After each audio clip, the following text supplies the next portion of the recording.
Queridos irmãos, Deus, aleluia! recebam todos a paz do Senhor.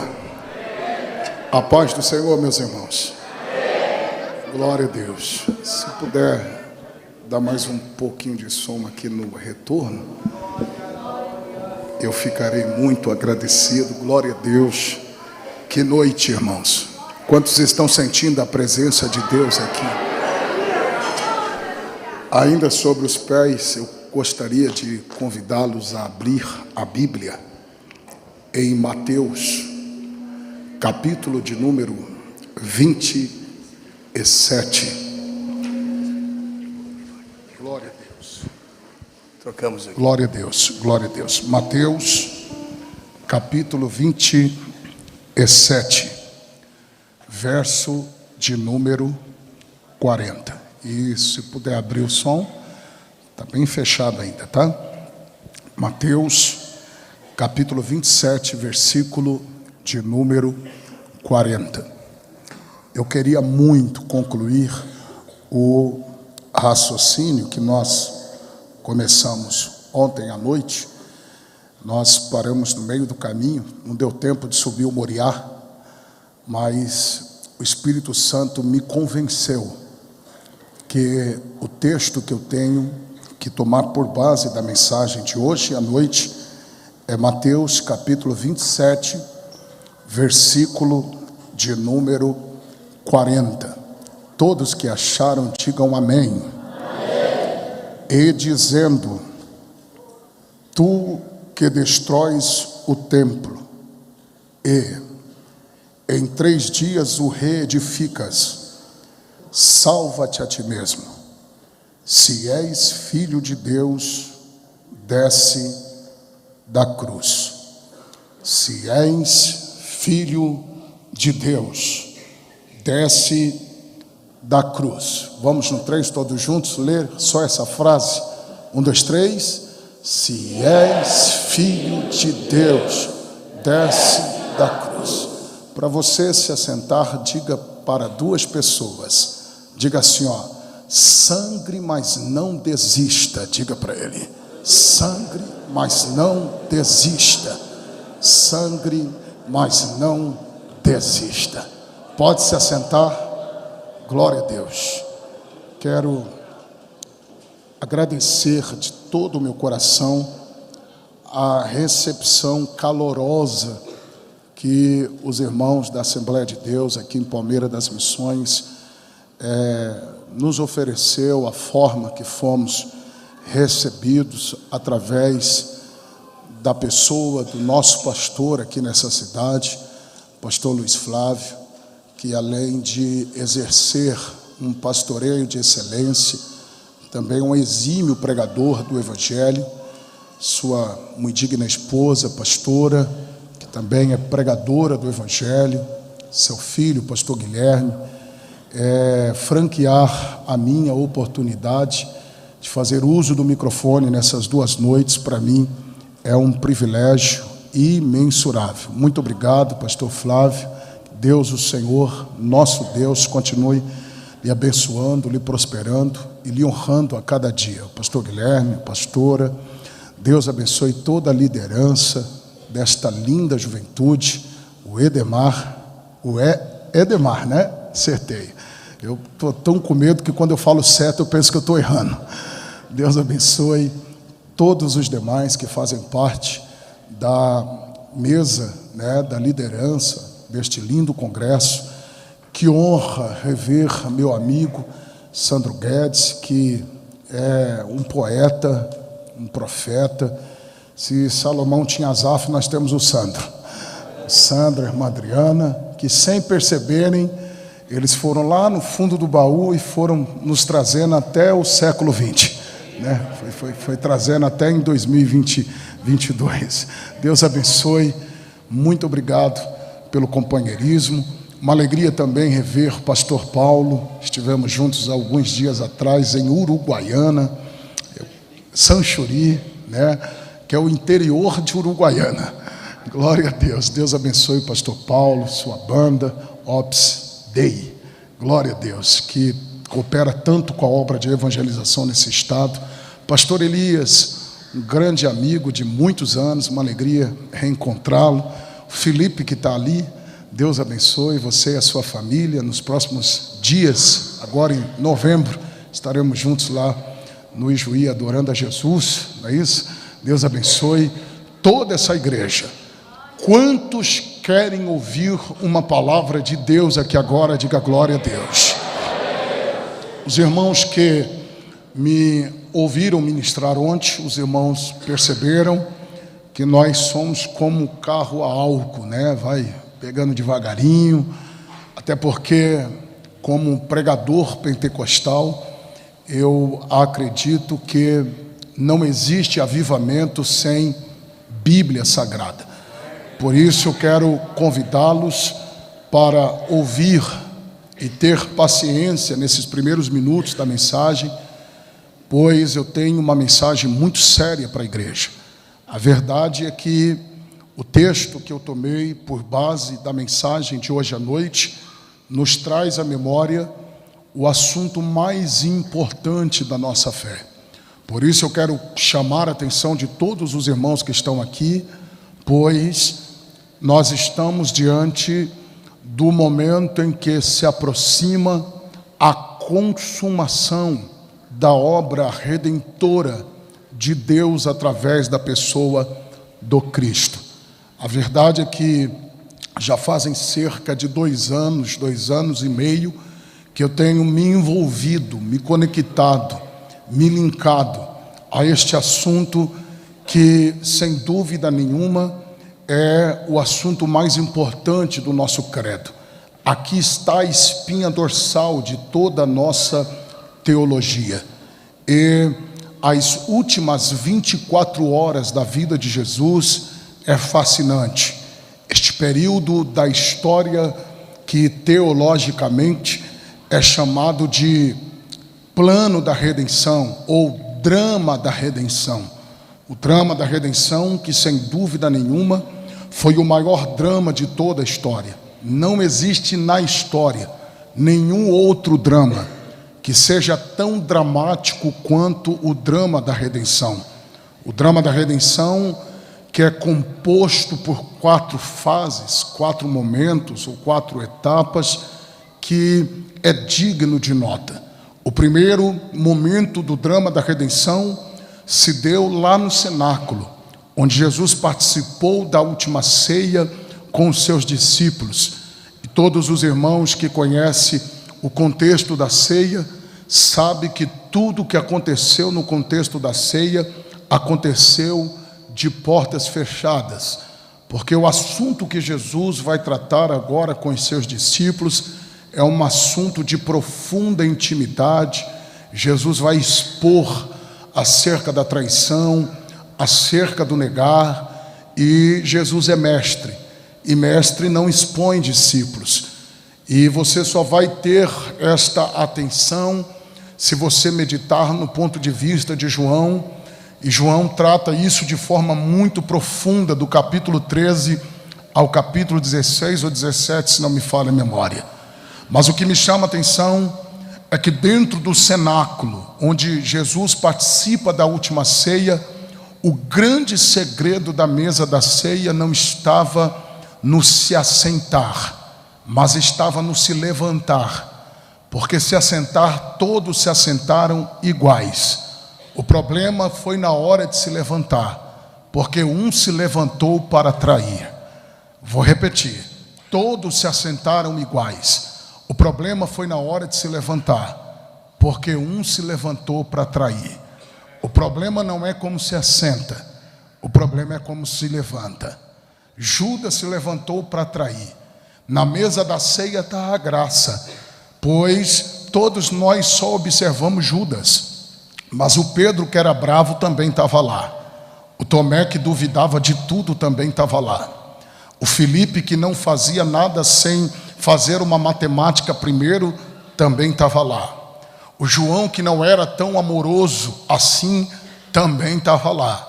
Pastor, mas João é o apóstolo do amor. Mas se você ler Bíblia, você sabe que uma certa vez ele queria resolver o problema de uma cidade, pedindo para Deus mandar fogo. ia acabar com toda a cidade.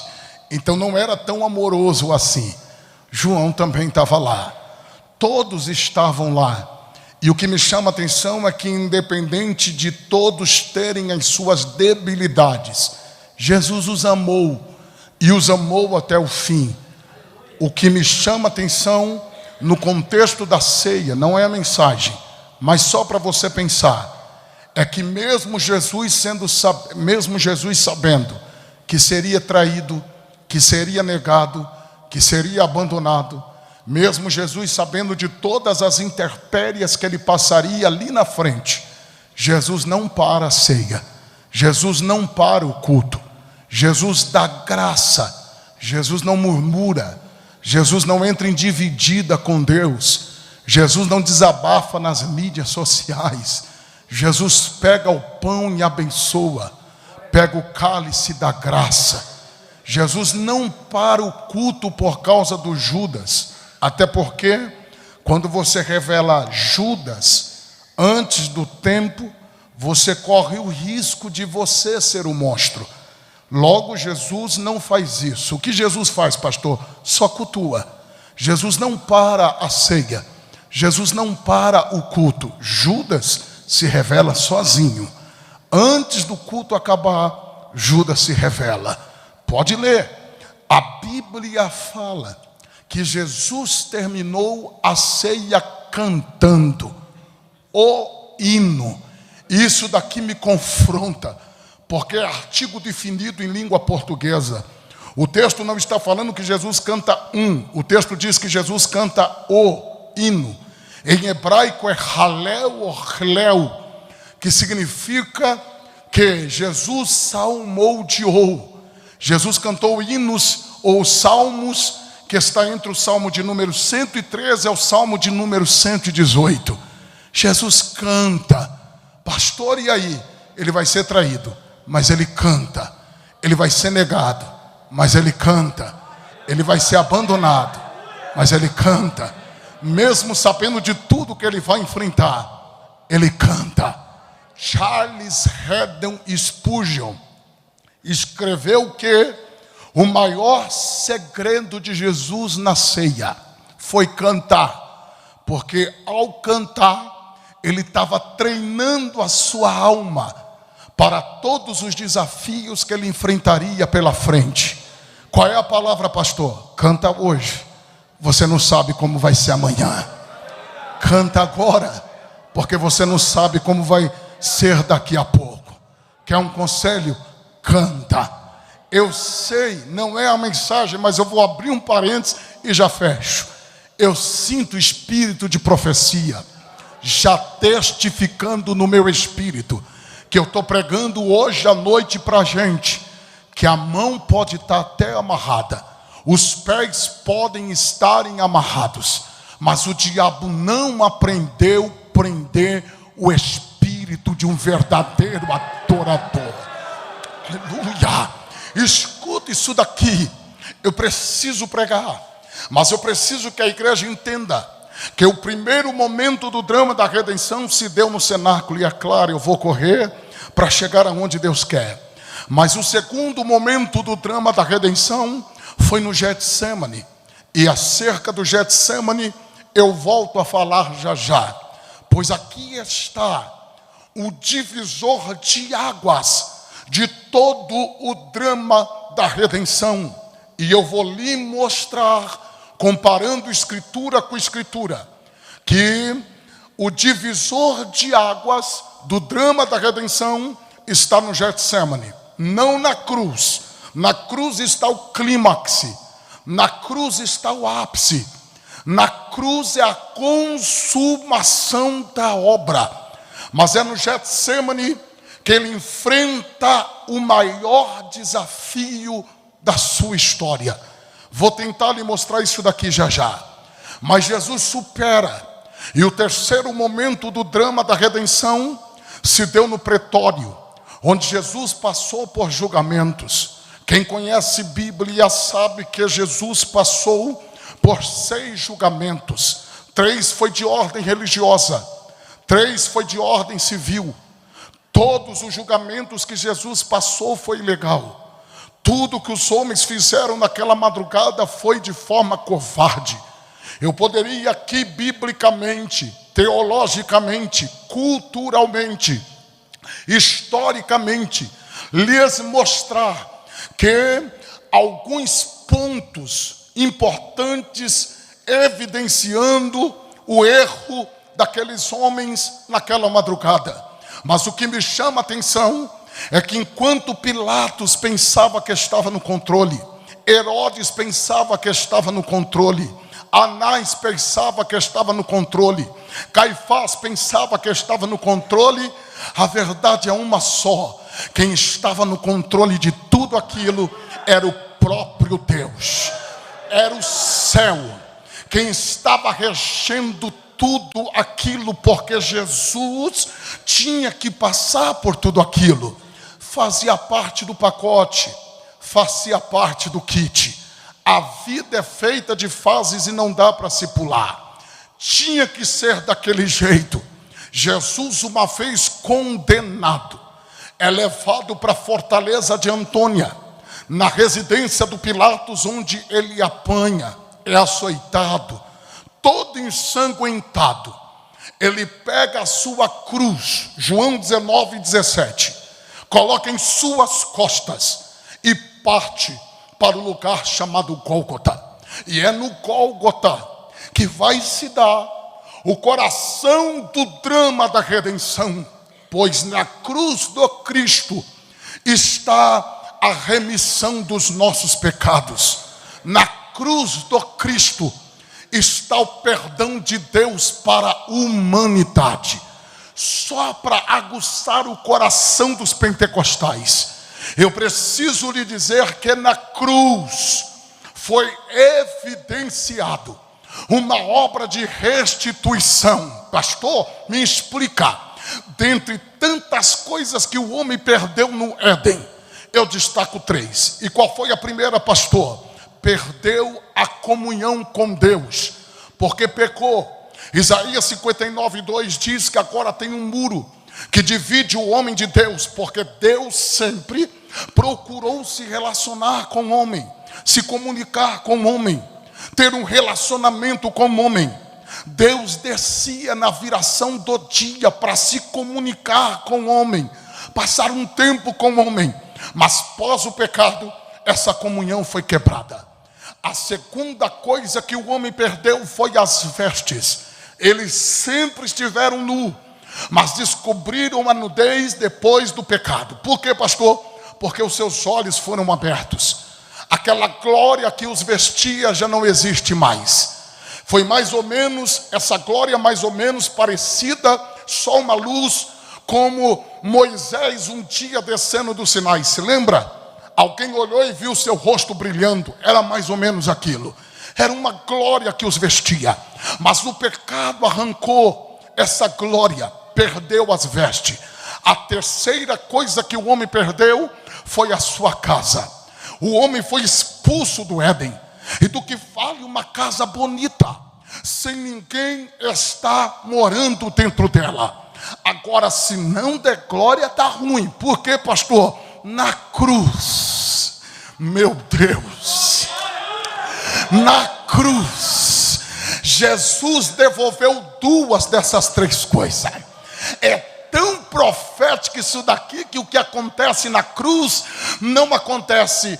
A cruz não está no céu e nem na terra. Jesus, ou seja, Jesus não está nem no céu e nem na terra. Jesus está no alto da cruz, entre o céu e entre a terra.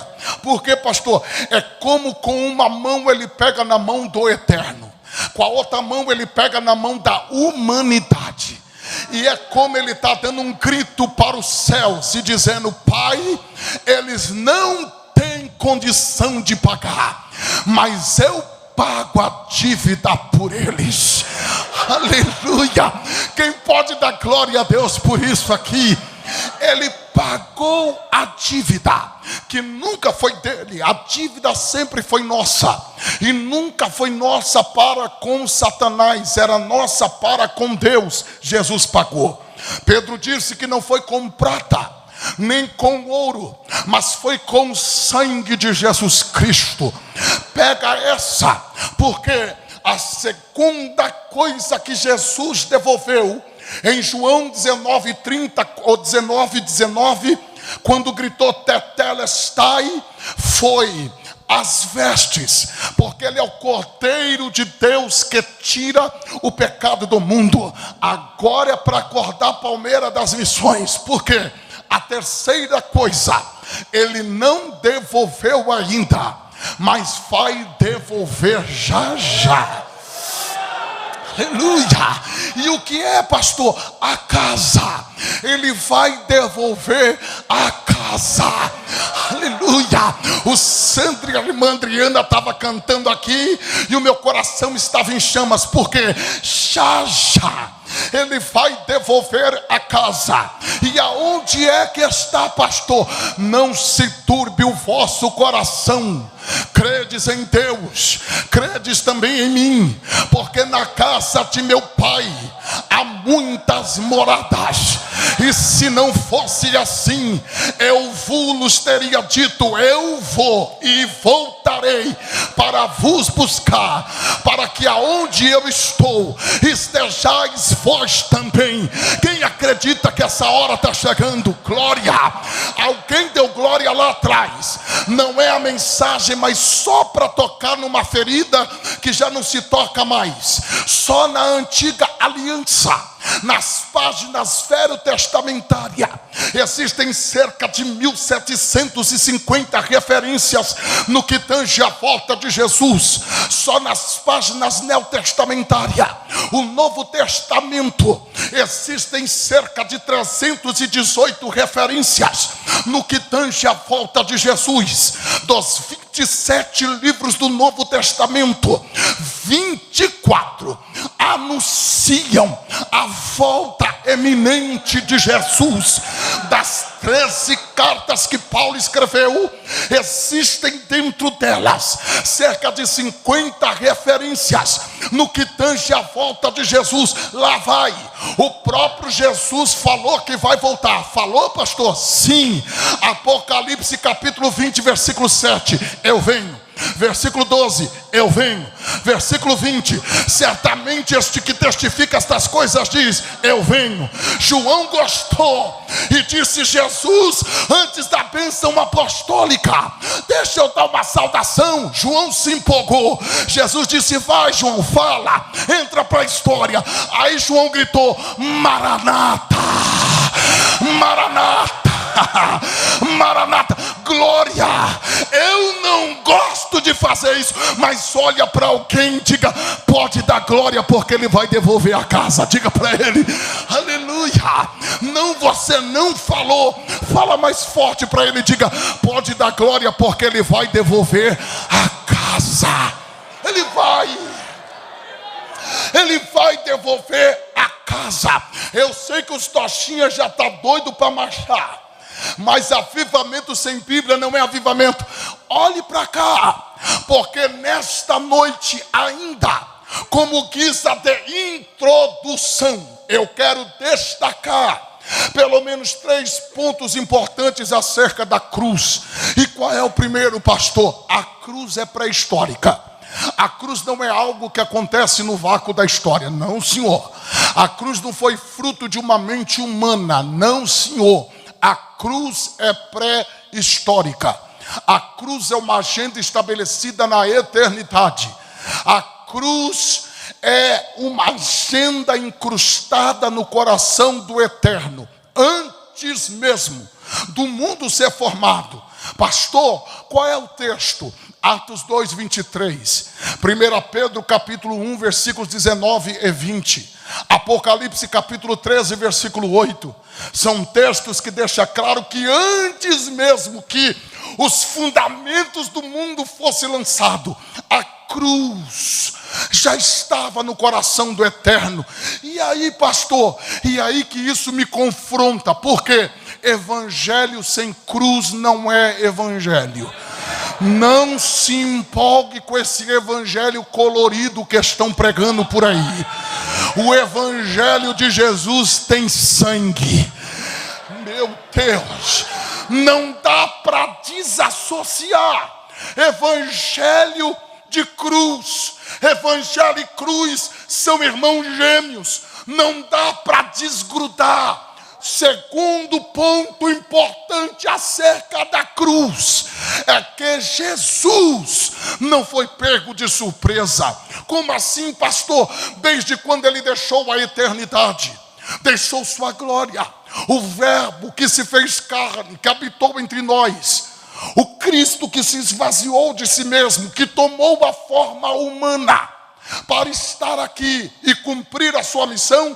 Desde então, Cristo Jesus sabia qual era a sua missão e como a consumaria.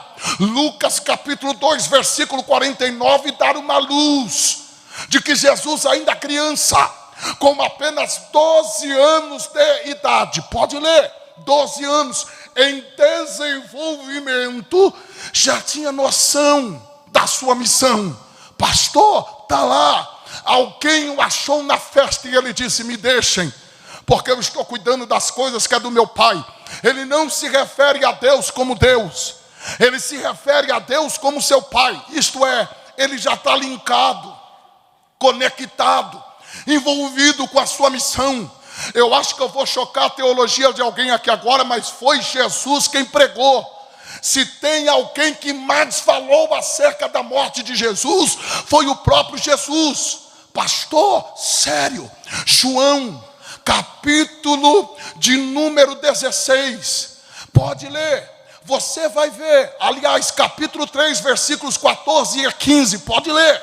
Ele disse assim, assim como Moisés levantou a serpente no deserto, importa que o Filho do Homem seja levantado, para que todo aquele que nele crê não pereça, mas tenha vida eterna. João capítulo 12, versículo 32, ele diz que quando ele fosse levantado do chão, ele atrairia todos para ele, e ele estava se referindo à sua morte. Marcos 8, 31, Marcos 9, 31, Mateus capítulo 26, versículo 2, ele olha para os discípulos e diz: daqui a 2 dias é a Páscoa, o Filho do Homem vai ser entregue para ser crucificado. Se não marcar nada do que eu vou pregar, marca só isso, que eu vou embora no lucro. Qual é a palavra, pastor? Todas as ações de Jesus, todos os gestos de Jesus, todas as mensagens pregadas por Jesus, todos os milagres operados por Jesus, aqui foi olhando para a cruz. Ele sempre encarou a cruz. O negócio dele sempre foi chegar na cruz.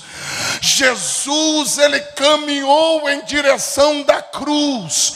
O terceiro ponto que eu preciso usar em tom de desconstrução, um pensamento, um equívoco bíblico e teológico, é acerca de Satanás e a cruz. Porque o que eu já ouvi de gente dizer que o diabo ficou feliz quando Jesus estava crucificado, mentira. Satanás ficou em desespero total. Eu concordo com John Stott, que escreveu que se tem uma coisa que o diabo não conseguiu na tarde da crucificação, foi encarar a cruz de Jesus, porque ali estava a sua derrota. Não estou entendendo, vai entender agora, porque o fundamento que eu uso para falar isso é Gênesis 3,15. Quem conhece sabe, havia uma profecia desde o começo. Sim, pastor, sim. O homem pecou, Deus mandou a fatura. Para quem? Para a mulher. Para quem? Para o homem. Para quem? Para a serpente. Para o homem, vai se alimentar, mas vai suar. Para a mulher, vai gerar, mas vai ser com muita dor. Para a serpente, agora só vai dar glória quem entende profecia. Para a serpente, vai nascer um da mulher, que este você vai ferir o seu calcanhar, mas ele vai ferir a sua cabeça. Oh glória, eu estou sentindo uma graça aqui, mas eu tenho que ser fiel à exposição bíblica. Segura, por quê? Porque aqui está em Gênesis 3,15 a primeira primeira vez que a cruz está sendo pregada. Pastor, sério, o primeiro pregador a pregar o evangelho foi o próprio Deus. A cruz já está nas entrelinhas de Gênesis 3,15.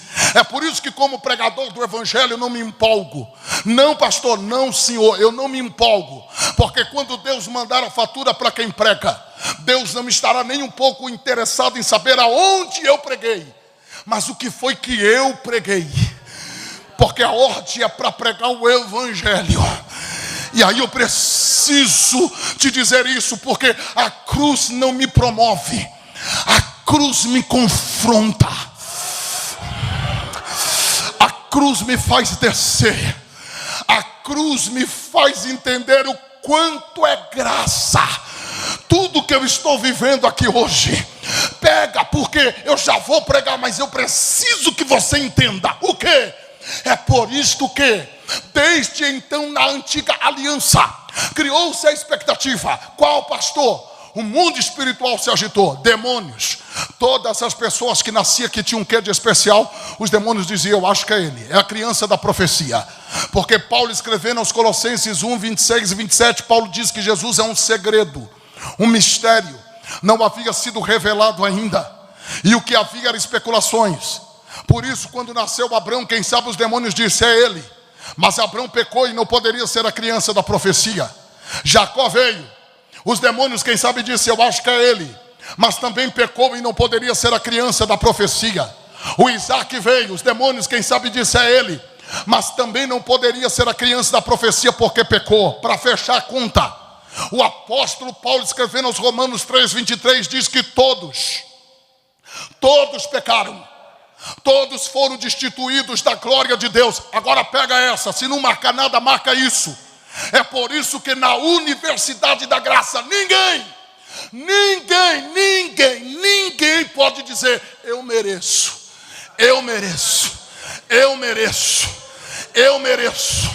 Ninguém pode dizer: eu mereço. Ninguém está aqui porque merecia. Nenhum de nós outros que estamos aqui, estamos porque merecíamos. Vou chocar alguém, mas já explico. A única coisa que nós merecíamos de verdade era a condenação eterna. E só não iremos para o inferno, porque Jesus Cristo de Nazaré, aleluia. Eu sei que os tocha tá assim, ó, já quer. Vai, pastor, libera logo para mim da glória. Aguenta só mais um pouquinho. Por quê? Porque é por isso que na antiga aliança, todas as crianças que nasciam e que tinham um quê de especial chamavam a atenção do inimigo da nossa alma. Em algum tempo na eternidade houve uma reunião, e parece que eu estou ouvindo o pai dizendo para o filho: chegou a hora, desce. Chegou a hora de colocar o plano em ação. O filho prestou continência e disse: eis-me aqui, envia-me a mim. Jesus nasceu em Jerusalém. Jesus o quê? O nascimento de Jesus em Jerusalém fez acontecer 3 coisas. Quantas coisas? Primeiro, o céu ficou mexido. Por quê, pastor? Porque anjos celebravam de um lado. Mexeu com a terra. Por quê, pastor? Porque pastores celebravam de um outro lado. Mexeu com o inferno. Por quê, pastor? Porque Satanás ficou agitado. Entrou no Herodes, depois que consultaram a profecia e descobriram que o menino tinha nascido. Por quê, pastor? Porque a profecia de Gênesis 3,15. Satanás entendeu que a hora dele já estava chegando. E qual é a ideia? A ideia é: procura o menino para matá-lo ainda criança. Por quê? Porque ele não pode morrer a morte de cruz. Porque o diabo sabia que se Jesus morresse a morte de cruz, 3 coisas iriam acontecer. 1, a morte seria vencida. 2, o pecado seria vencido. 3, Satanás seria vencido. E qual é a ideia? Temos que achar o menino. É por isso que ele entrou no Herodes. O Herodes ficou perturbado, e por não saber aonde o menino estava, ele jogou na loteria, mandando matar todas as crianças de 2 anos para baixo. Qual é a ideia? A gente pega o menino pelo meio do caminho. Por quê, pastor? Porque o diabo já tentava matar Jesus fora da cruz ainda criança. Quem sabe você nunca ouviu isso. É porque às vezes a gente lê a Bíblia muito rápido e não se atenta para esses detalhes. Mas se tem alguém que nunca quis que Jesus morresse a morte de cruz, foi Satanás. Porque ele sabia que lá estava a sua derrota. Qual é a ideia? Matar ainda criança. Não estava no script, mas desceu agora e eu vou mandar para quem crê. Porque é a estratégia antiga do inimigo da nossa alma. Matar quem tem chamada no ninho. Porque o diabo sabe que se você começar a crescer, vai ficar mais difícil para te pegar. Só que pega essa para cortar a palmeira das missões agora. Mateus e Lucas parece que entraram no acordo e deu certo. Filosofaram entre eles, porque Mateus escreveu que Jesus cresceu, Lucas escreveu que Jesus crescia. Mateus escreveu que Herodes morreu, Lucas escreveu que Jesus crescia. Vou filosofar. Herodes morre, Jesus cresce. Herodes morre, Jesus se fortalece. Herodes morre, Jesus cumpre sua chamada. Herodes morre, Jesus por onde passa cura, liberta. Herodes morre, Jesus por onde passa opera milagres. Por quê, pastor? Porque não tem demônio que vai parar aquilo que Jesus está fazendo. Eu estou sentindo uma graça de Deus aqui. Glória a Deus. Eu não gosto de fazer isso, mas pega na mão de alguém que está do teu lado aí agora, por favor. Porque desceu um negócio de Deus aqui, eu não vou segurar. Pega na mão dele e diga assim, ó: o Herodes vai morrer e você vai crescer. Diga para ele: o Herodes vai morrer e você vai crescer. O Herodes vai morrer e a sua família vai crescer. Eu não sei qual foi o Herodes que se levantou, mas vai cair. Deus está dizendo que é tempo de crescer. Você profeta para a igreja em Palmeira das Missões, e quem crê vai selar a palavra. Qual é a palavra? O que está sendo gerado hoje aqui está mexendo com o céu, está mexendo com a terra, está mexendo com o inferno. Não tem demônio que para aquilo que Deus está fazendo aqui.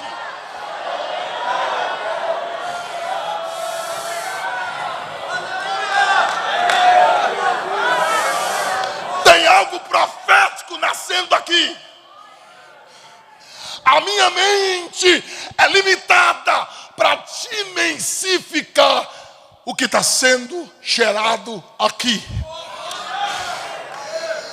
Meu português é chulo para alcançar a dimensão do que está sendo gerado aqui. Mas o céu está dizendo: está nascendo algo hoje aqui.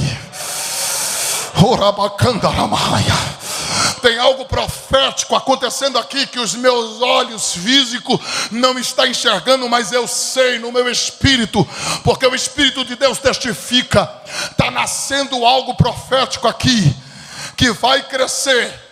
Eu só preciso que você entenda o que, pastor? Que eu estou fazendo todo esse arrodeio para você entender que tudo que Satanás pôde fazer para Jesus não chegar na cruz, ele fez. Ele fez. Eu poderia comparar escritura com escritura, o tempo não me permite, mas nós poderíamos dar tantos exemplos em que Satanás investiu pesado. Usou gente cética, maldosa, incrédula, gente da alta, gente da baixa. Usou o sistema político, o sistema religioso. Tudo que Satanás pôde fazer para Jesus não chegar até a cruz, ele fez. E aí só vai pegar quem está ligado. Por quê, pastor? Porque o Logos é isso. Está aqui, está escrito. É o que eu estou expondo. Mas o rema eu vou liberar agora. Por quê? Porque é isso que o inimigo não quer. Que você chegue. O diabo está fazendo de tudo para você não chegar. Mas pega essa. Por quê, pastor? Porque Jesus vai rompendo. Vai rompendo. O inimigo vai investindo, mas ele vai rompendo.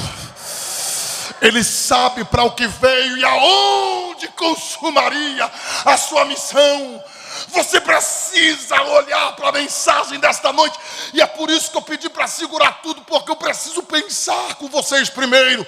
Depois eu libero tudo que Deus já está mandando eu liberar aqui. Mas eu preciso pensar com vocês. Por quê, pastor? É com esses óculos que eu preciso que você olhe para essa mensagem. Você está a caminho de cumprir um grande propósito. E quem não quer que você chegue lá é Satanás. Ele está usando os seus meios, usando gente. O espírito do roubo, alegria, usando gente para você não chegar lá, mas vai. Por quê, pastor? Jesus foi rompendo. Por quê, pastor? O Senhor parou no Getsemane. É porque no Getsemane o inimigo lançou todas as fichas que ele tinha. E aí, pastor? E aí que no Getsemane, no momento de dor, Satanás, quem sabe, disse: o ambiente está propício para mim pegá-lo. Por quê? Porque ele está no Getsemane. Inclusive ele chega com 11, não chega com 12. Ele tinha 12, mas chegou com 11 discípulos. Porque só chega com Jesus no Getsemane quem é discípulo de verdade.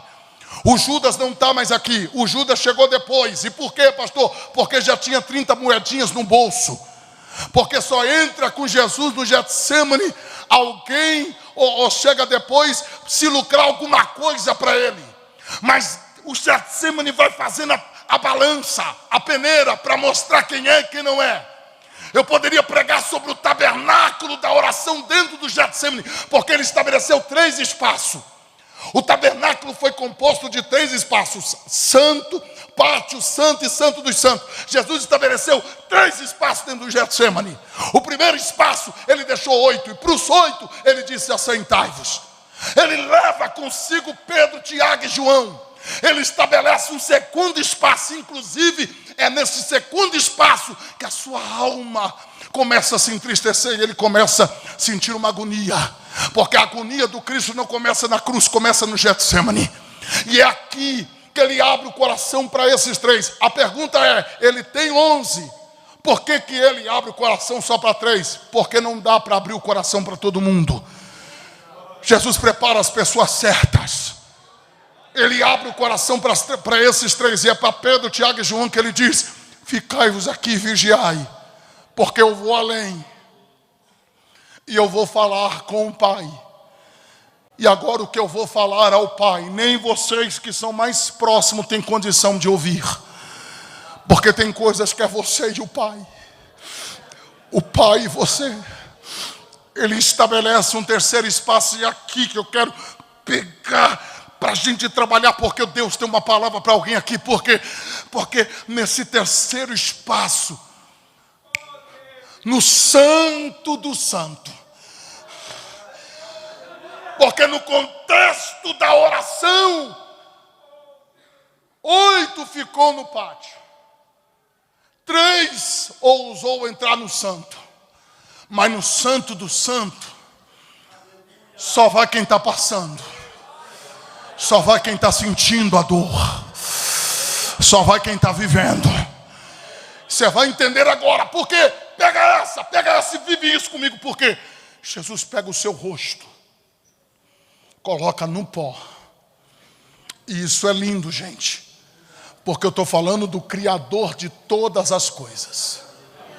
O homem que criou o universo, que sustenta o universo, está com o rosto no pó. E aqui embaixo que ele vai travar a sua maior batalha. Porque ninguém vence com um olhar altivo, com soberba, confiando na força do próprio braço. Você só vai superar esse Getsemane se você descer. É aqui embaixo que o próprio Filho de Deus está sendo moldado como homem. Pega essa para você entender. É aqui embaixo que ele vai usar a frase célebre que todo mundo fala, mas nem todos têm ideia da essência do que ele falou.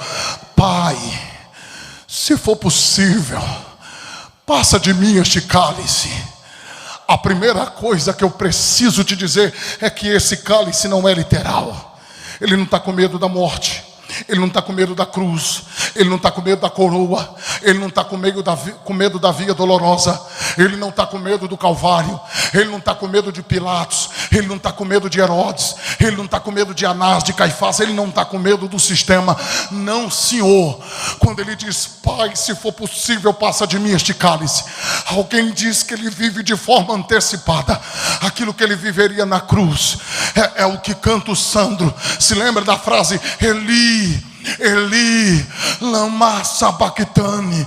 Eli, Eli, lama sabachthani. Deus meu, por que me desamparaste? Alguém diz que ele vive esse momento ali no Getsêmani, na madrugada mais fria de toda a história, na madrugada mais gelada de todos os tempos. É como ele sente aquela ausência do Pai, porque todo o pecado da humanidade estava sobre ele. É como o Pai virou as costas para ele.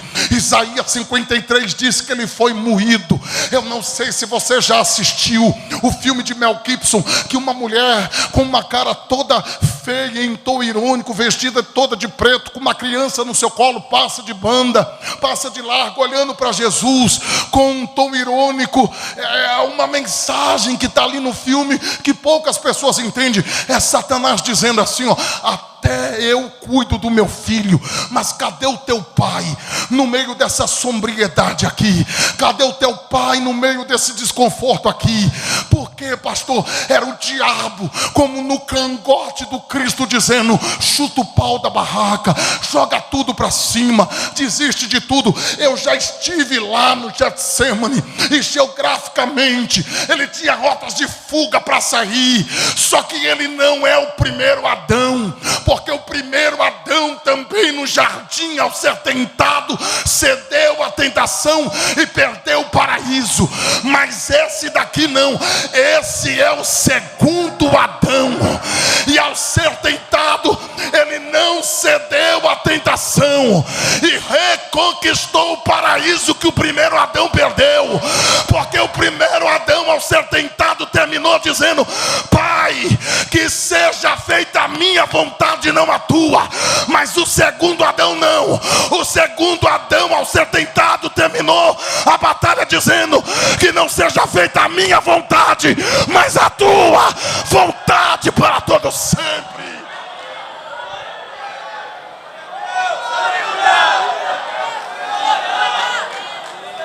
É aqui que eu quero pregar, porque eu estou pregando para gente que está sendo moldado. Estou pregando para gente que está sendo trabalhado. Estou pregando para gente que pensou em chutar o pau da barraca, jogar tudo para cima.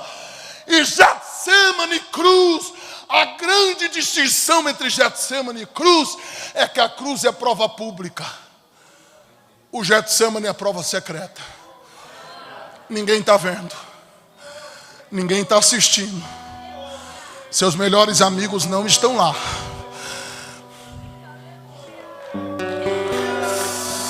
Mas é aqui embaixo, é aqui, ó. Não sai daqui, não sai daqui. Só vai entender isso daqui agora quem está ligado. Por quê, pastor? Porque ninguém está apto para viver o domingo da ressurreição sem superar a madrugada fria do Getsêmani. Aguenta.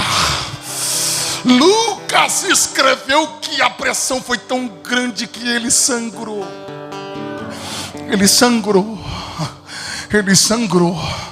mas ele não desistiu. Ah não, eu vou repetir isso daqui. Ele sangrou, mas ele não desistiu.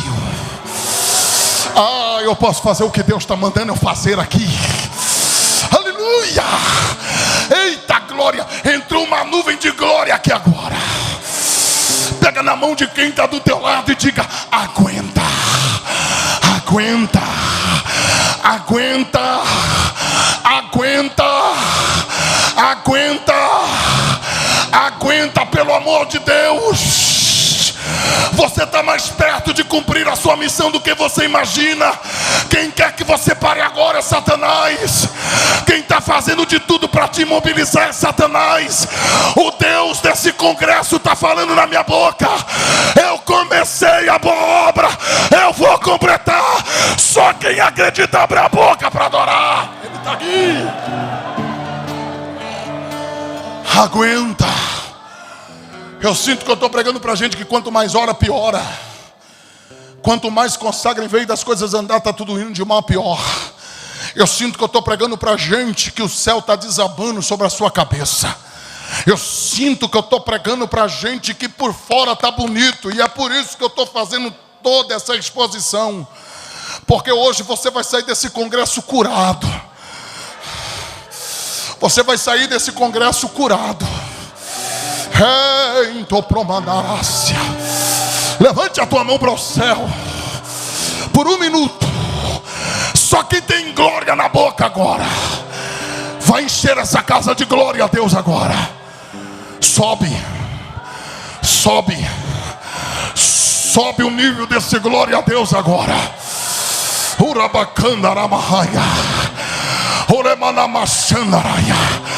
Tem demônios dizendo: peguei ele, peguei ela. Só que Deus está dizendo que entrou contigo dentro desse Getsemane, e agora é para dar glória com força. Porque, pastor, Pedro negou, Judas traiu, os outros discípulos abandonou, mas o céu se abriu. Deus mandou um anjo e colocou ele de pé.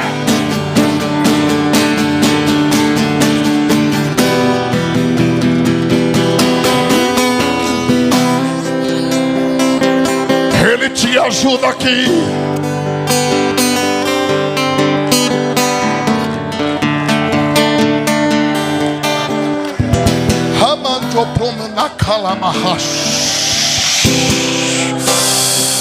Ele está ajudando alguém aqui. Eu estou com meu corpo arrepiado, pastor. Vocês já perceberam que eu sou pregador da Bíblia? E quando eu digo que eu vi mesmo. Eu estou vendo uma nuvem dourada parada dentro dessa casa aqui.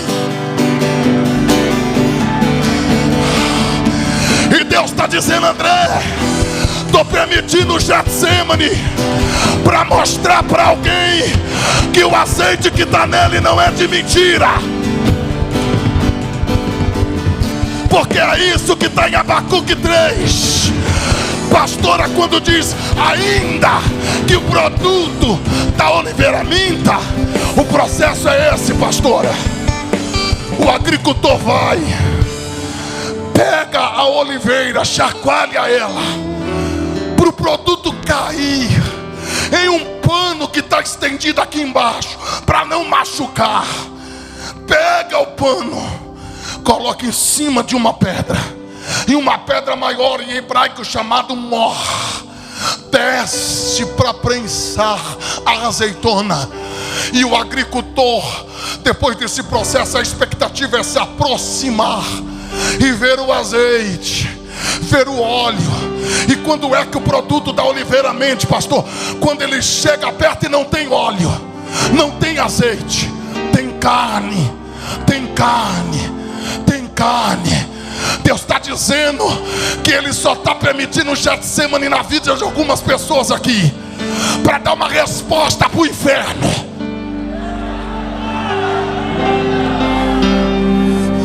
Quanto mais prensado, mais azeite sai. Quanto mais prensado, mais glória sai. Quanto mais prensado, mais aleluia sai. Quanto mais prensado, mais línguas estranhas sai. Sabe por quê? Porque esse congresso aqui é olaria de Deus, e o diabo vai saber que o glória na nossa boca não é por aquilo que Deus dá.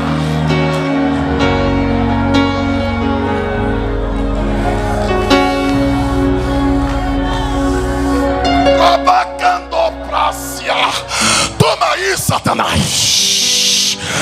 Pai, aonde tem uma mão levantada e glória de verdade na boca, faz ele sentir o que eu estou sentindo aqui agora. Recebe, recebe, recebe. Aonde tem glória de verdade, receba agora. Eu estou tentando me segurar, Sandro, mas tem uma apoteose de glória aqui. 10. Que desça sobre nós uma glória agora. 9, 8. Tenta segurar essa glória. 7, 6, 5, 4, 3. Quem nunca falou em línguas, fale pela primeira vez agora. Está liberado. 2, 1. Receba, receba, receba. Pega, pega, pega. Pega!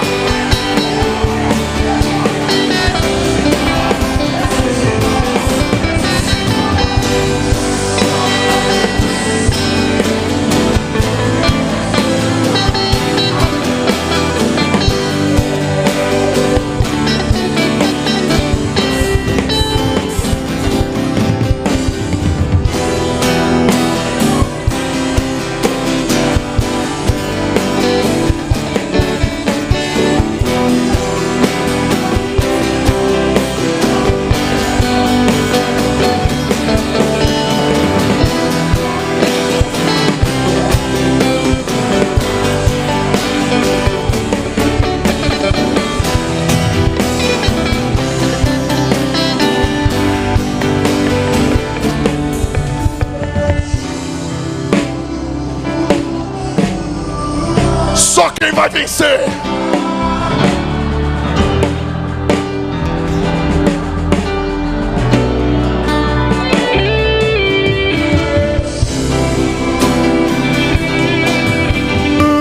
Levante a mão para adorar. Levante a mão para adorar. Pega! Pega! O Congresso dá uma demanda em chamas. Levante a mão e adore.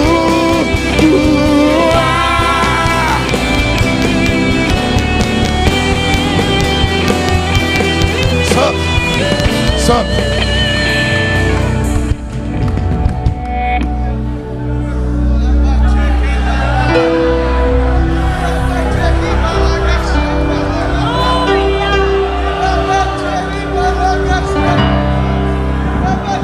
Ele supera o Getsemane. Ele se coloca de pé, Santo.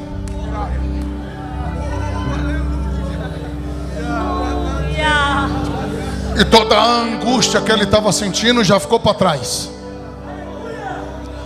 Tanto é que dali em diante ele vai firme para a cruz. Quer o texto? Ele bate no ombro dos discípulos e diz: se for para dormir, dorme, porque é chegada a minha hora. Ele não se levanta para fugir, ele se levanta para ir em direção da cruz.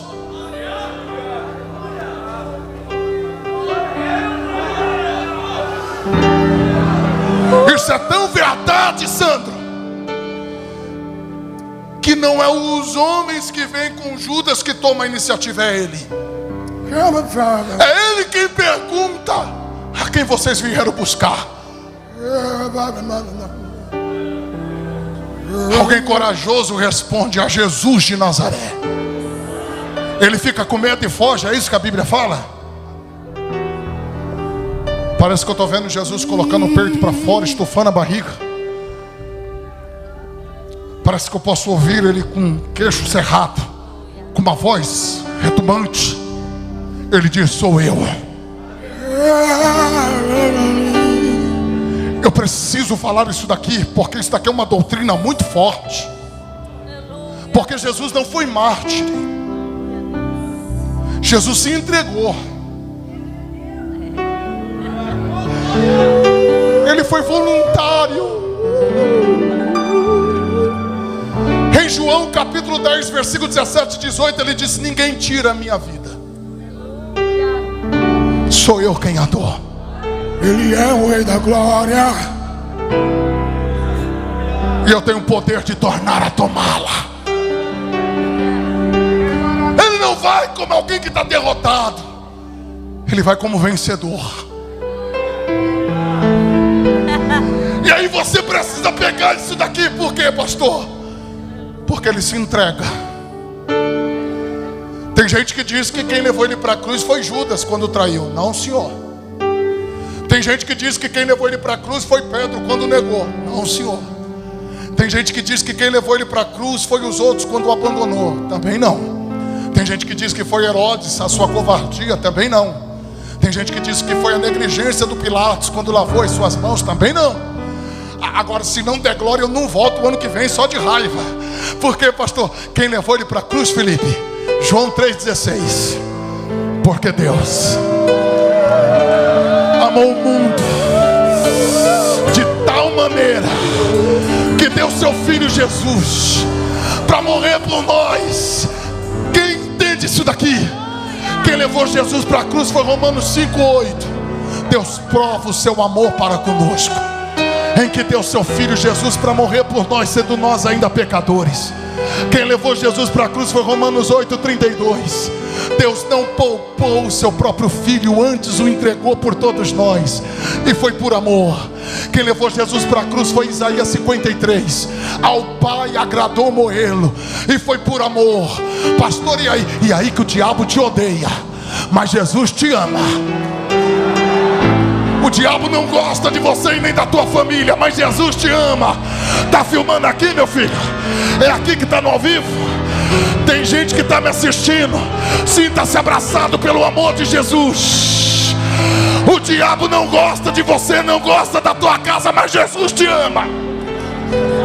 Tudo que o diabo queria era me matar com o nariz cheio de cocaína, cigarro de maconha na boca, mas ele perdeu, porque o amor de Jesus Cristo me abraçou.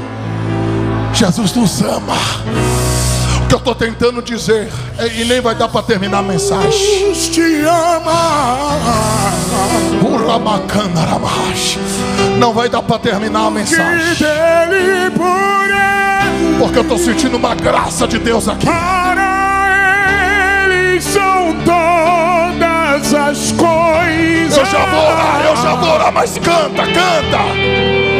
Porque dele, por ele, para ele são todas as coisas. Porque dele, por ele, para ele são todas as coisas. Santo, eu sinto, Santo, que nós vamos sair dessa olaria mais forte do que nunca. E de verdade, o Espírito Santo já está trazendo gente aqui para frente. Pastor, Deus falou comigo muito forte hoje. Sai do seu lugar agora e vem aqui na frente, porque é aqui que nós vamos vencer essa batalha. Vem. Eu estou te esperando aqui.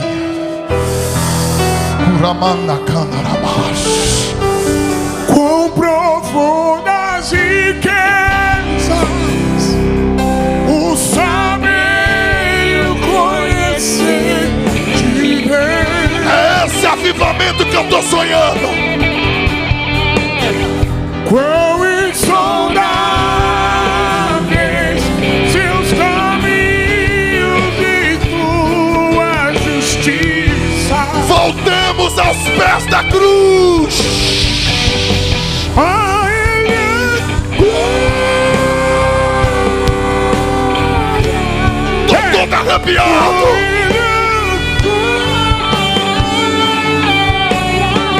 Eu tô todo arrepiado aqui. a ele a glória pra sempre. Amém. Vem. Pastor Luiz, os meus sinceros respeitos ao senhor, à pastora. Continue tendo paciência conosco, pastor. Continue orando pela nossa geração. Nós voltaremos aos pés da cruz, o lugar de onde jamais nós deveríamos ter saído um dia. Voltaremos à simplicidade do Evangelho outra vez. O avivamento que a sua geração de pregadores profetizou, pastor, vai voltar para a nossa geração em nome de Jesus. Eu estou sonhando, Santo. Eu estou sonhando com o maior avivamento da história da igreja. Os meus olhos estão assistindo os próximos que Deus vai levantar diante do eterno. Deus falou para mim que enquanto eu estava fazendo a exposição bíblica, tinha muitos jovens dizendo: eu quero isso para a minha vida. Então é isso que você vai receber agora. E se é verdade que Deus está nessa palavra, vocês vão sentir o peso da glória de Deus que chegou aqui agora. Holy. Eu vou orar. Depois que eu orar, o Sandro vai cantar com a irmã Adriana. Levante as mãos para o céu. Todos de mão levando. Eu vou pedir para. Vai lá no fundo lá, meu filho. Mas capricha, rapaz. Venha cá, minha pastora. Onde eu postei a foto, o pessoal ficou perguntando aonde essa igreja. Falei em Palmeira das Missões. Levante as mãos o mais alto que você puder, porque nós estamos em chamas. Quem tem coragem de virar a mão para lá, vai lá. Filma aí, meu filho. Tira uma foto primeiro bem bonita. Uramacanda aramachuri micanda aramahaya. Isso é o congresso da Umadepan. Tá filmando, filho? Eu estou na Assembleia de Deus em Palmeira das Missões. Pastor Luiz Flávio. É o encerramento do congresso da Umadepan. E eu quero mandar um recado para a igreja brasileira. A nossa geração não é falida. A nossa geração é cheia do Espírito Santo. E essa glória que nós estamos recebendo aqui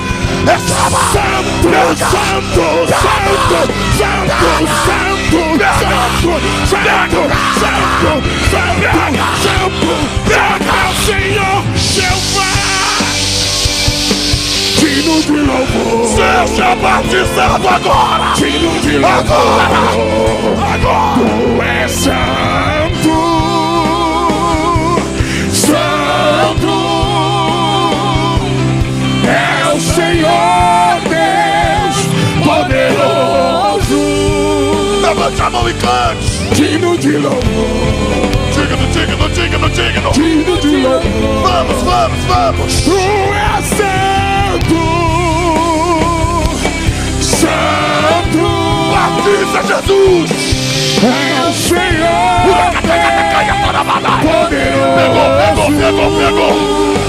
Pegou. digno de louvor. Pega. Digno de louvor. Tu és santo.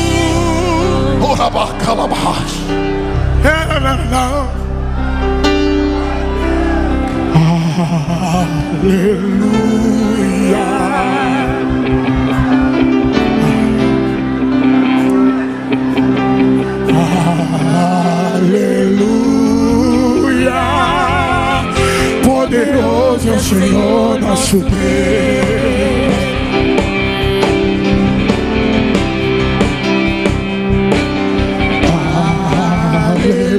Aleluia.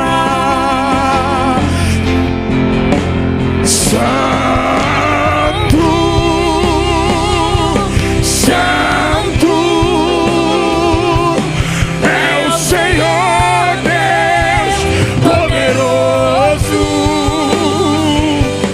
Digno de louvor. Digno de louvor. Digno de louvor. Tu és santo. Abraça alguém que está do seu lado. Santo é o Senhor Deus poderoso. Digno de louvor. Digno de louvor. Abraça alguém que está do teu lado. Abraça ele, abraça ele. Meu Deus, pastor Guilherme está orando ali, ó. Tem gente orando, tem gente. Eita. Ore, ore, ore. Não importa Ore. o que você fez. Ore, ore, ore, ore. Jesus conhece. Jesus está batizando com o Espírito Santo. Batiza mais, Jesus, batiza mais. Quantas vezes você Aqui em cima, Jesus, aqui em cima, batiza. Batiza, Jesus. Mas a Batiza, Jesus. desespero te fizeram chorar. Não importa pra onde você foi, se na escuridão da noite Batiza, Jesus. Ele apaga o seu Tá passado acabando, vai.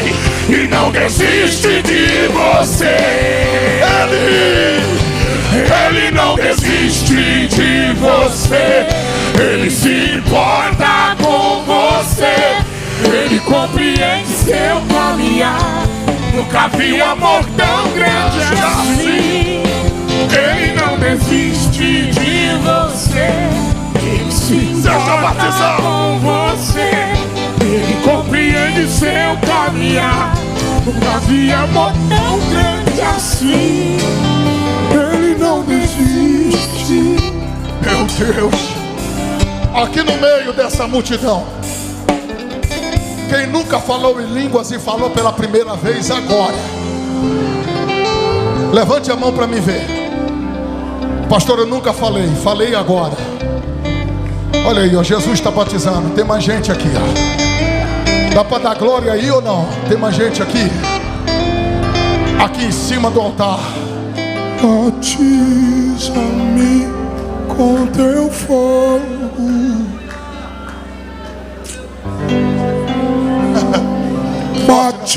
Batiza-me com teu fogo. É o congresso de vocês, é para terminar. Cante, peça, aproveite.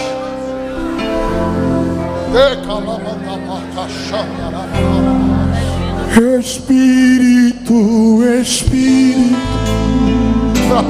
Para terminar, desce. Que desce como fogo.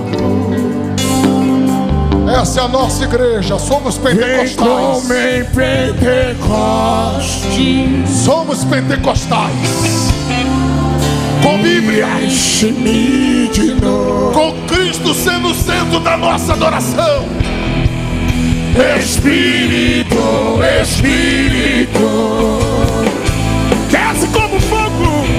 Que desce como fogo. Vem como em Pentecostes. Derramos dons espirituais, Jesus.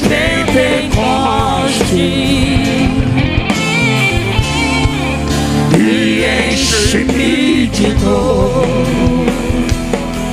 Espírito, Espírito, Espírito, Espírito, que desaparece os caroços em nome de Jesus. Que desce como fogo. Eu expulso a enfermidade agora em nome de Jesus.